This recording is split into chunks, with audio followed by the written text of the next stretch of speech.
बिस्मिल्लाहिर्रहमानिर्रहीम अस्सलाम वालेकुम। आज पूरी दुनिया के अंदर इवन के पाकिस्तान इंडिया में बहस चल रही है। अभिनंदन को अवार्ड दिया जिसने अपना त्यारा तबाह करवाया, सब कुछ बर्बाद हुआ। लेकिन एक अहम तरीन क्लिप को सब भूल चुके हैं। अब वो क्लिप है मोदी का। आपको वो पूरी की पूरी तकरीर में वो अहम तरीन हिस्सा पूरा दिखाने और सुनवाने जा रहे हैं। आपने इसको गौर से देखना है। इसमें मोदी ओपनली एतराफ़ कर रहा है कि अगर राफेल तैयारे हमारे पास मौजूद होते तो पाकिस्तान और भारत का जो मार्का हुआ था 27 फरवरी का, जिसमें हमारे कई तैयारे तबाह हुए, पायलट पकड़ा गया और उसके बाद बेइज्जती हुई। इस वीडियो की अहम डिस्कशन चलती रहेगी, लेकिन आप सबसे पहले वीडियो को लाइक करें। हकीकत टीवी के बैकअप चैनल हकीकत टीवी 2.0 को सब्सक्राइब कर लें और बेल आइकन पर ज़रूर क्लिक करें।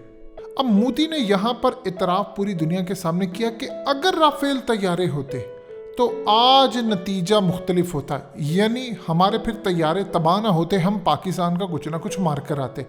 अब ये वो चीज़ है जो मोदी के मुंह से स्लिप ऑफ टंग कह लें, जानबूझकर कुछ भी कह लें, उसके मुंह से निकल गई थी। क्योंकि उस वक्त केस चल रहा था सुप्रीम कोर्ट के अंदर, पटिशन दायर थी कि इसमें करप्शन है, ये वो चार्जेस सब कुछ है, और उसमें कांग्रेस भी आ गई थी। अब इस सूरत हाल में आप देखिएगा इस तकरीर में कि मोदी ये भी कह रहा है कि कुछ लोग उस वक्त असल में सवाल उठा रहे थे कि पाकिस्तान हमें कह रहे सर्जिकल स्ट्राइक के सबूत दो, कहाँ किया, ये किया। तो उस वक्त लोग इनको उनकी फौज पर उंगलियां उठा रहे थे, जैसे अरविंद केजरीवाल, राहुल गांधी और उनका मीडिया और वो एक्सपर्ट्स कुछ। तो इस सूरत हाल में मोदी के मुंह से निकला है सच। आपने ये पूरा क्लिप देखना, आपको समझ आएगी कि पाकिस्तान का कुछ नहीं मारा और मोदी के मुंह से निकला कि अगर राफेल होते तो शायद हम मार देते या नतीजा मुख्तलिफ होता, क्या सूरत हाल होती। ये आपने क्लिप देखना है, के बाद आपको बताएंगे कि अब इलेक्शन से पहले भारत ने कौन सा हमला करके दोबारा इलेक्शन जीते हैं, क्या सूरत हाल होगी, तो सब आपको बताते हैं। ये जरा क्लिप देखिए। साथियों, इन दिनों बहुत चर्चा चल रही है और एक स्वर उठ रहा है, राफेल की कमी आज देश ने महसूस की है।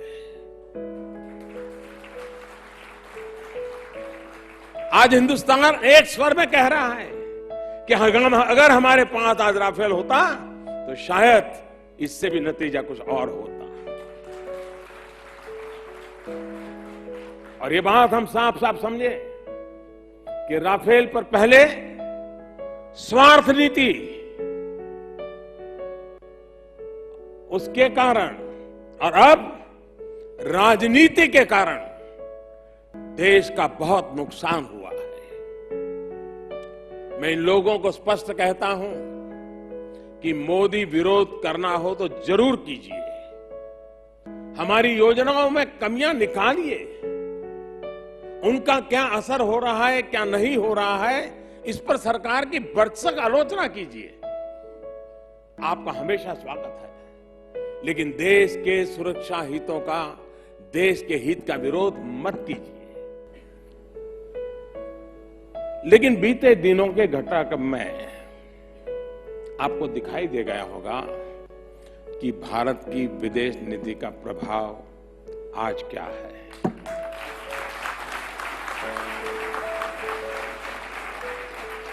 दिखाई दिया कि नहीं दिखाई दिया? चलिए, आपने माना तो। साथियों, आज का भारत नया भारत है, बदला हुआ भारत है।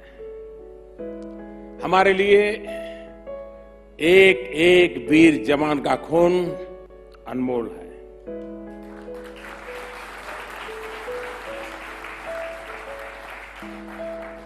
पहले क्या होता था, कितने भी लोग मारे जाएं, जवान सभी शहीद हो जाएं, लेकिन शायद ही कोई बड़ी कार्रवाई होती थी। लेकिन अब कोई भारत को आंख दिखाने का साहस नहीं कर सकता। हमारी सरकार देश हित में हर फैसला लेने के लिए प्रतिबद्ध है।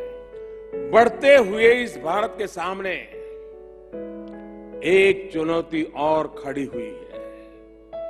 ये चुनौती है अपने ही देश का विरोध और अपने ही देश की मजाक उड़ाकर आत्मसंतुष्टि की प्रवृत्ति का। मुझे आश्चर्य होता है कि आज जब पूरा देश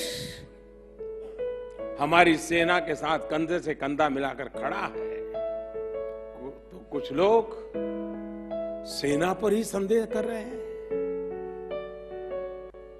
एक तरफ आज पूरा विश्व आतंक के खिलाफ लड़ाई में भारत का साथ दे रहा है, तो दूसरी तरफ कुछ पार्टियां आतंक के खिलाफ हमारी लड़ाई पर संदेह कर रहे हैं। ये वही लोग हैं जिनके बयानों को, जिनके आर्टिकल्स को पाकिस्तानी संसद, वहां का रेडियो, वहां का टेलीविजन चैनलों पर भारत के खिलाफ एक सबूत के रूप में इस्तेमाल किया जा रहा है।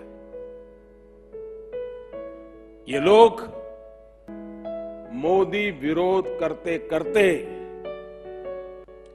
देश विरोध पर उतर आए हैं। देश को ही नुकसान पहुंचा रहे हैं। मैं आज इस मंच से ऐसे सभी लोगों से पूछना चाहता हूं कि आपको हमारी सेना के सामर्थ्य पर विश्वास है या फिर संदेह है।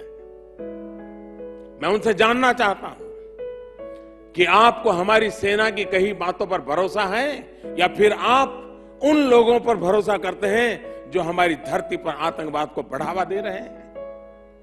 भाइयों और बहनों, मैं ऐसे सभी लोगों और पार्टियों से कहना चाहता हूं कि मोदी, कई मोदी आएंगे, कई मोदी जाएंगे, लेकिन ये देश अजरा अमर रहेगा, भारत रहने वाला। और इसलिए मेरा आग्रह है उनसे, कृपया अपने राजनीतिक फायदे के लिए, अपने बौद्धिक अहंकार की पुष्टि के लिए देश की सुरक्षा से खिलवाड़ करना छोड़ दीजिए। भारत को कमजोर करना बंद कर दीजिए।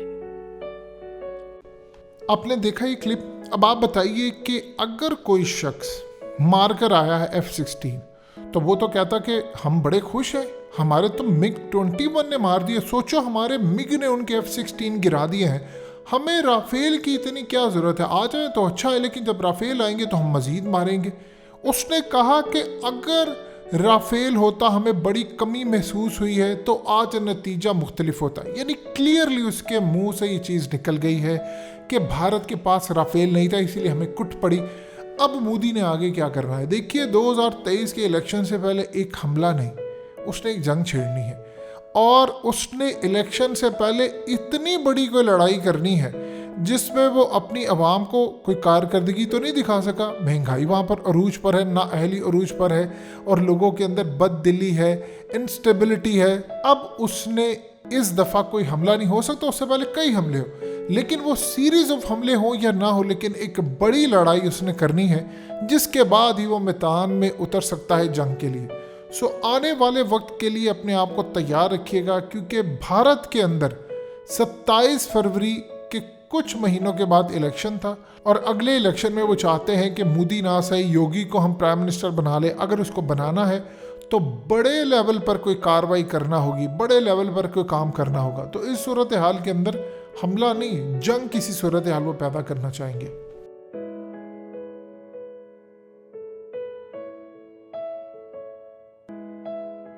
हकीकत टीवी के बैकअप चैनल हकीकत टीवी 2.0 को सब्सक्राइब करना मत भूलिए। वीडियो को लाइक करें, शेयर करें और कमेंट सेक्शन में अपनी राय का इजहार जरूर करें।